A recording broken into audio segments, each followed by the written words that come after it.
Malkajgiri assembly పరిధిలోని Vinayak Nagar Moula Ali division లోని BJP parliament అభ్యర్థి ఈటెల రాజేందర్ ఈ రోజు రోడ్ షో నిర్వహించారు.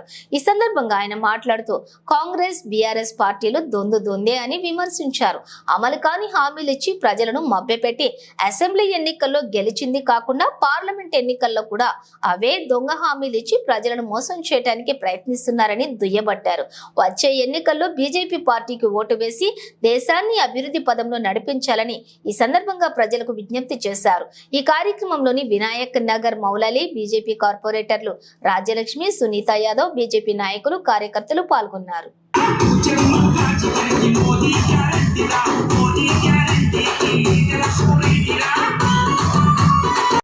పట్టింది నువ్వు పతనం కావడానికి ఎక్కువ రోజులు పట్టాయి రేవంత్ రెడ్డి అని చెప్పి హెచ్చరిస్తా ఉన్నాం.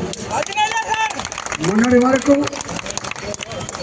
కేసీఆర్ కూడా ఇస్తే అనుకున్నాడు, నాకు ఎదురు లేదు, నా డబ్బుకు నా కార్యకర్తల బలానికి ఎదురు లేదు అనుకున్నాడు.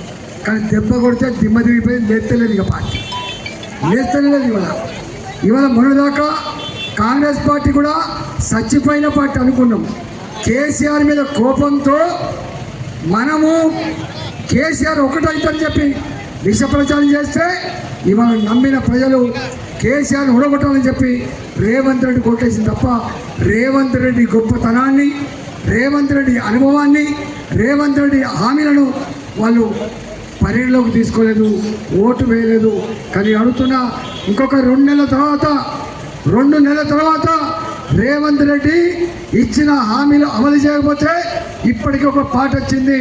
మొన్న ఏ గొంతుక ఏ పాట అయితే రేవంత్ రెడ్డిని ఆకాశానికి ఎత్తిందో అదే పాట ఇవాళ మళ్ళీ రేవంత్ రెడ్డిని బండకేసి కొడుతుంది. మీ సోషల్ మీడియా చూసుకోండి. ఆనాడు ఎవరు రాసిండ్రో, ఆనాడు ఎవరు పాడిండ్రో ఇవాళ అదే మనిషి రాసిండు, అదే మనిషి ఇవాళ పాడిండు. మనం ఇవాళ మౌలాలి మల్కాజ్గిరి, అదేవిధంగా వినాయక్ నగర్ 3 వార్డులలో మేము 3 డివిజన్లలో ఇవాళ ర్యాలీ తీస్తే ప్రజలందరూ కూడా బయటకు వచ్చి పిల్లలతోటి మాకు ఇట్లా కల్పిస్తారు. అంటే ఎంత ఇష్టం ఉందో, ఎంత ప్రేమ ఉందో దాన్ని బట్టి మనకు అర్థమవుతుంది. మొన్ననే నరేంద్ర మోడీ గారు మల్కాజ్గిరి చౌరస్తాలో ర్యాలీ తీస్తే పిల్లలు ముసలి వాళ్ళతో సహా వచ్చి మోడీ గారికి అభినందించిన తీరు చూసి ముక్తుడైన మోడీ గారు ఒకటే మాట చెప్పిండు, రాజేంద్ర జీ आप मलकाजगिरी में जीत के आओ, जो काम पेंडिंग है वो काम करके दिखाएंगे. वो लोगों को रोड चाहिए, ड्रेनेज चाहिए, पानी का पाइपलाइन चाहिए और रेलवे लाइन चाहिए. जो कुछ वो मांगता है वो सैंक्शन करेंगे. हम हमारा बात प्रजा को बोलो बोल के हमको आदेश दिया है. इवाళ మేము మా సేకరణ చెప్పిండు గొర్రెల కథ, కానీ నేను దాంట్లో జోలికి పోను. మీరంతా ఇక్కడ ఉన్నారు.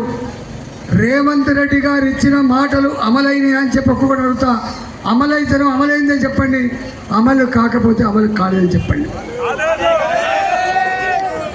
మహిళలకి, తెలంగాణ ఆడబిడ్డలకి నెలకు ఫస్ట్ వీక్లో 2500 రూపాయలు బ్యాంకులలో వేస్తా అని చెప్పిండు.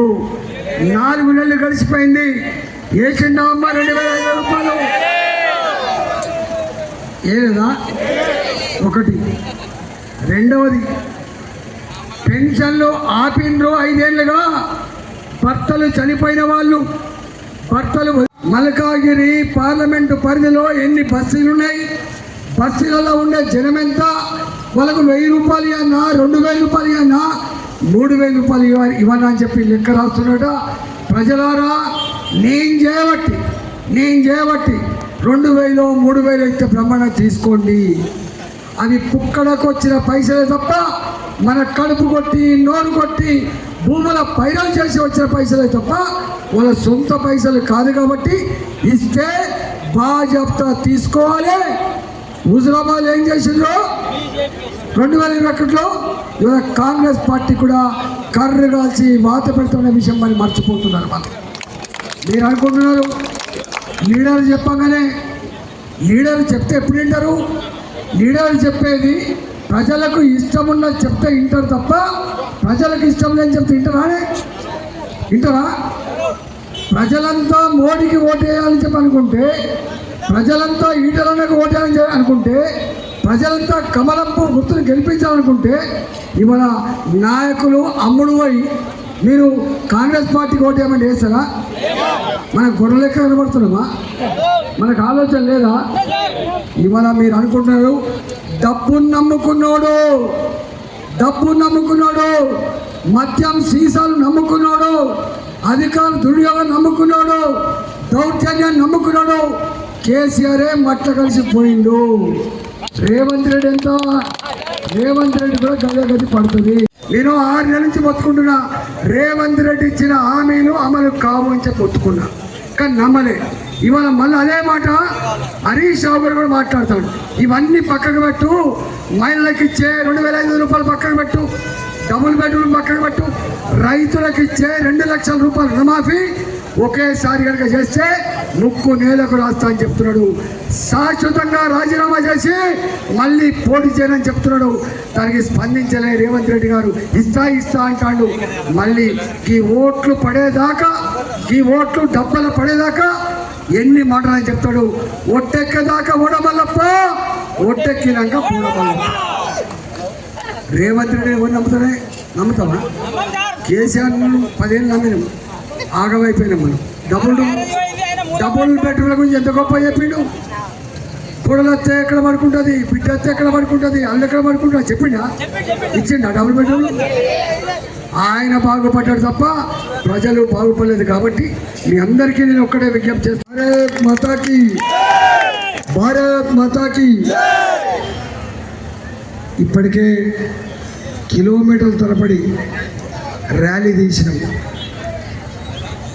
మీ అందరికీ ఒక్కటే విజ్ఞప్తి చేసిపోదలుచుకున్నా, మొన్నటి ఎన్నికల్లో ఇక్కడి ప్రభుత్వ ఏర్పాటు కాబట్టి మనకు నచ్చిన వాళ్లకు ఓటేసుకొని గెలిపించిండు. కానీ ఆనాడే చెప్పిండు, ఈ దఫా మీకు ఓటేస్తుండొచ్చు కానీ వచ్చే ఓటు మాత్రం నరేంద్ర మోడీ గారికే వేస్తా అని చెప్పి బాధ్యత చెప్పింది. అయినా దింపుడు కళ్ళంకాడి ఆశతో అటు బీఆర్ఎస్ పార్టీ, ఇటు కాంగ్రెస్ పార్టీ మరోసారి ప్రజల్ని వంచే మోసగించే ప్రయత్నం చేస్తున్నారు. మోసపోవడానికి సిద్ధంగా లేరనే విషయం ఇవాళ తెలియదు. 13వ తారీఖు నాడు ఓట్లు వేసిన తర్వాత, జూన్ 4వ తారీఖు నాడు ఫలితాలు వచ్చిన తర్వాత 2 పార్టీల దిమ్మ తిరిగిపోతాయని చెప్పి చేస్తూ ఉన్నాం. ఇవాళ 17 సీట్లలో 2 నెలల క్రితమే అమిత్ షా గారు రిపోర్ట్ ఇచ్చిపోయిండు. తెలంగాణలో ఇప్పటికే 12 సీట్లు గెలిచే ఆస్కారం ఉన్నది.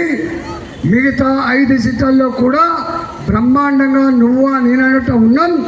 నా కార్యకర్తలారా, ప్రజలారా సంపూర్ణ ఆశీర్వాదం ఇవ్వండి. భారతీయ జనతా పార్టీ ఢిల్లీలో నరేంద్ర మోడీ గారు మళ్ళీ ప్రధానమంత్రి అవుతారని చెప్పి వారు అప్పీల్ చేసిపోయింది. మీ అందరికి తెలుసు. ఇవాళ నేను అడుగుతున్నా, మొన్నటిదాకా కేసీఆర్ గారు ముఖ్యమంత్రిగా ఉన్నారు. ఆనాడు టీఆర్ఎస్ పార్టీ ఎంపీలు ఉంటే చెప్పేటోడు, అయ్యా మీరు ఢిల్లీకి పోతున్నారు, పార్లమెంటు సమావేశాలు అవుతున్నాయి, తెలంగాణ కోసం కొట్లాడమని చెప్పేటోడు. సమస్య పరిష్కారం అయితే కాదా పక్కకు పెడితే చెప్పేటోడు. కానీ వాళ్ళ ముఖ్యమంత్రి ఉన్నాడా కేసీఆర్ గారు? ఇక్కడ ముఖ్యమంత్రి లేడు కాబట్టి, తన ప్రభుత్వం లేదు కాబట్టి ఇవాళ వాళ్ళ పార్టీకి ఓటేస్తే ఢిల్లీకి పోయి సమస్యల గురించి ప్రస్తావించే ఆస్కారం లేదు. కాబట్టి ఈసారి బీఆర్ఎస్ పార్టీకి ఓటేస్తే దాని వాల్యూ 0 కాబట్టి ఈసారి ఓటు వేయద్దని చెప్పాలని చేస్తాం.